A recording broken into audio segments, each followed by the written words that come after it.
पत्रकार, कवि, साहित्यकारों और सामाजिक संगठनों ने युग पुरुष स्वामी विवेकानंद की जयंती मनाकर दिया राष्ट्र प्रेम का संदेश। आज के परिवेश में अखंड भारत के निर्माण में युवा पीढ़ी को आगे आना होगा। राखाल राज नंदी, मुख्य अतिथि, पूर्वांचल राज्य ब्यूरो चीफ, सुनील मणि त्रिपाठी की रिपोर्ट, गोरखपुर से। गोरखपुर, युवा वर्ग के प्रणेता युग पुरुष स्वामी विवेकानंद की जयंती समाधान वेलफेयर फाउंडेशन के प्रधान कार्यालय समाधान point 527 Krishna Nagar private colony बाशारतपुर Gorakhpur के सभागार में प्रबुद्ध वर्ग, पत्रकार, कवि और साहित्यकारों के साथ मनाई गई। कार्यक्रम का आयोजन समाधान वेलफेयर फाउंडेशन और जन कल्याण सेवा संस्थान के सहयोग से आयोजित किया गया। कार्यक्रम के मुख्य अतिथि भारत सेवा आश्रम से जुड़े राखल राज नदी विशिष्ट अतिथि थे। इस अवसर पर लोगों का साथ नहीं होगा, समर्पण नहीं होगा, त्याग नहीं होगा, विश्वास नहीं होगा, कोई भी संगठन एक समृद्ध भारत के निर्माण में अपना योगदान नहीं दे सकता है। स्वामी विवेकानंद जी ने कहा था कि इच्छाओं, आकांक्षाओं और आसक्ति से मुक्त होकर आत्मज्ञान प्राप्त करना और स्वयं को जानना, अपने कर्तव्यों को पहचानना, द्वंद्व से मुक्ति, निष्काम कर्म करते हुए आनंद पूर्वक जीवन व्यतीत करना, यही मानव जीवन का परम उद्देश्य है। निभा सकते हैं। आज इस सभागार में स्वामी विवेकानंद जी की जयंती मनाते हुए यहाँ तमाम हमारे वरिष्ठ जन उपस्थित हैं, मैं उनका तहे दिल से स्वागत अभिनंदन करता हूँ।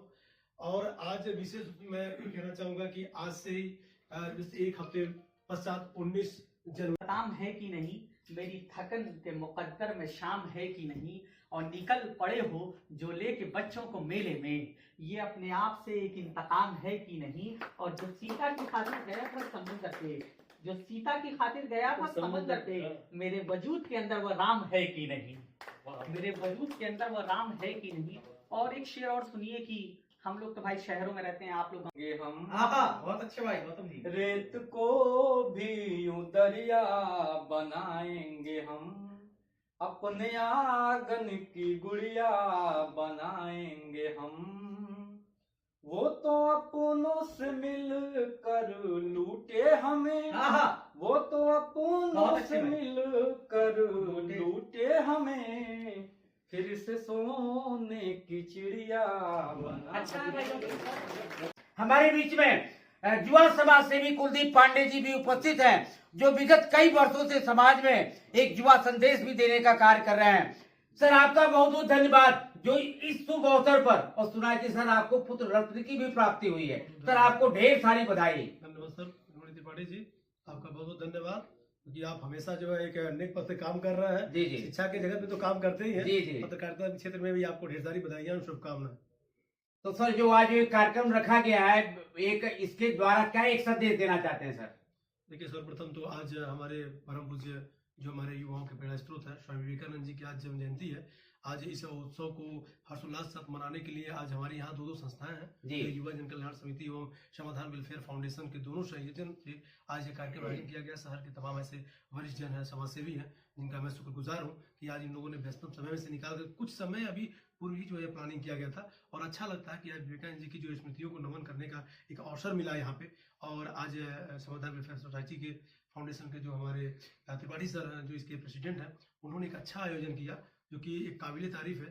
विशेष में मैं कहना चाहूँगा कि विवेकानंद जी जो सदैव जो है एक समाज में सकारात्मक दिशा की बात करते रहे, युवाओं को जोड़ने की बात करते रहे, देश की जोड़ने की बात करते रहे। तो मेरा मानना यही है कि अगर युवा अगर जो है विवेकानंद जी के अगर कुछ अंश भी अगर मात्र उनके जो है कार्यों को या उनके कृतियों को अगर नमन करते हैं या उनकी कृतियों को अपने जीवन में धारण करते हैं, तो यह जो है उनके लिए एक सकारात्मक बात होगी, देश के उत्थान में कार्य कर सकते होगा। सर, स्वामी विवेकानंद जी का एक आदर्श वाक्य है, उठो जागो और तब तक न रुको जब तक कि अपने लक्ष्य तक न पहुंचो।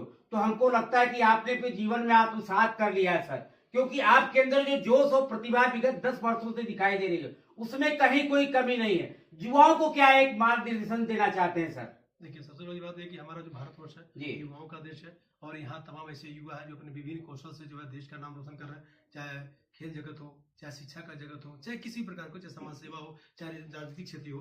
तो मेरा मानना यही है कि युवा आज हमारे देश के स्तंभ है, कर्णधार है। तो अगर युवा अगर सद्मार्ग पे चलता है, अगर सत्कर्म करता है और जिनके जो है एक जो बुराई को त्याग करके एक सद्मार्ग को अगर धारण करते हुए अगर समाज में अच्छाई अगर व्यापक रूप से अगर वो प्रचार प्रसार करता है, तो हमें लगता है कि देश एक ना एक दिन जो होता है।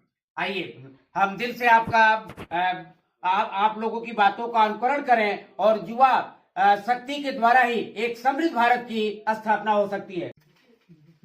बहुत सारे लोग स्वामी विवेकानंद जी की बात करते हैं जी। लेकिन यकीन मानिए मैंने स्वामी विवेकानंद जी की करीब 10-12 किताबें पढ़ी अपनी पूरी लाइफ जी। में। और स्वामी विवेकानंद जी की एक बात मुझे जो हिट करती है, मैं दुनिया के बहुत सारे मंचों पे मैंने वो बात कही सर, और आज भी कह रहा हूँ। और स्वामी विवेकानंद जी का एक कथन जिसने मुझे बड़ा प्रेरित किया, मुतासिर किया, वो ये था कि जो व्यक्ति अपने धर्म का नहीं हो सकता वो किसी का नहीं हो सकता। जब मैं इसका विश्लेषण पढ़ रहा था तो मेरी आंख से आंसू गिर रहे थे। उसमें उन्होंने इस बात का जिक्र किया है कि हम भारतीय होने के नाते, उनका एक दूसरा स्टेटमेंट मुझे अचानक याद आ गया। वो कहते हैं कि एक ऐसा दौर आएगा कि भारतीय संस्कृति के ऊपर यूरोपीय संस्कृति हावी हो जाएगी, और शायद आज वही हो रहा है। इस बात से कोई इनकार नहीं कर सकता। आज अफसोस की बात यह है कि जितने वक्ता आते हैं या जो और लोग आते हैं जो स्वामी विवेकानंद जी से मोहब्बत का दावा तो करते हैं, लेकिन न वो उनके सिद्धांतों को जानते हैं, न उनके आदर्शों के बारे में उनको कुछ पता है। देखिए, दो चीजें